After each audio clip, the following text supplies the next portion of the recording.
when did everyone start loving Cyclops?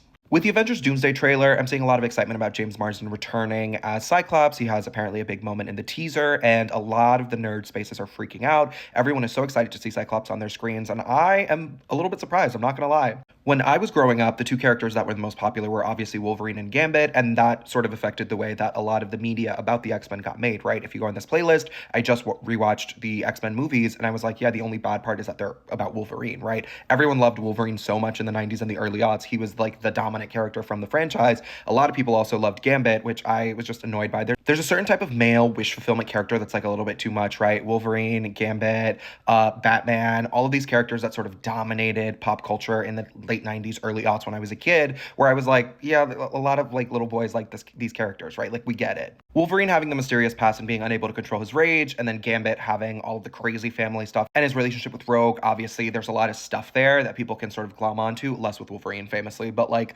it's still not necessarily the most narratively interesting. The Cyclops love comes a little bit as a surprise to me because he, for a long time, was sort of like relegated to a second tier character, only because, again, Wolverine was dominating so much of the attention in both the comics and outside of the comics. He was killed off very early in X3. He was shunted off screen in Wolverine and the X-Men, right? He has sort of seen his persona change over the last 30 years from this like hero who was very dedicated to Xavier's dream to now fighting with Xavier, to unaliving Xavier at one point in the comics, to now sort of being a little bit more of a renegade and a mutant hero. And I think a lot of writers are really focusing on the darkness within Scott a lot more than the usual, like, he loves Jean, he is a soldier, right? He follows orders. That's something that they don't really do anymore. I think that is interesting. Like, I think the exploration from like Boy Scout to anti-hero to like man covered in darkness, right? Because even after, he does have a tendency to get a little bit dark. With the death of Jean Grey the first time and the Madeline Pryor arc where he like moved to Alaska and met Madeline, that was obviously like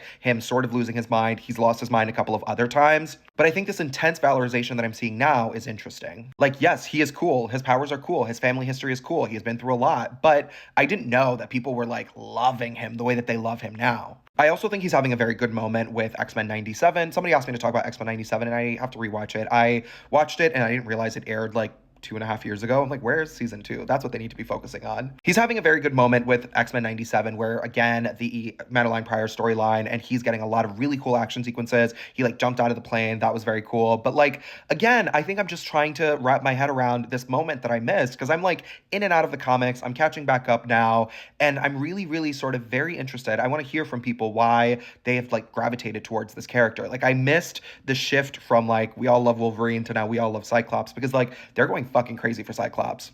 I do think it's interesting that Wolverine started out as a hero and has seen his morality sort of shift between black and gray and white over the last like 40 years, whereas Cyclops has very starkly been on this side and then slowly drifted over to the dark side. I know that because one of my main issues with comics is that they can't keep a story change, right? Like, even when Cyclops was bad, now he's good again. Like, you always have to sort of revert back to what people want to see because the storylines just don't stick. But I do think it's interesting, and I do appreciate that they are focusing more on Cyclops' darkness and his ability to sort of detach himself from being in Xavier's shadow so much. I think if we had been having this conversation like 15 years ago, it would have been very much like Scott is a company man. And now it is very apparent that his vision differs from Xavier's in his ruthlessness and his like want to do things differently and in a bit of a darker way. And obviously you can continue to have conversations about Professor X's morality, but like that's a whole other post.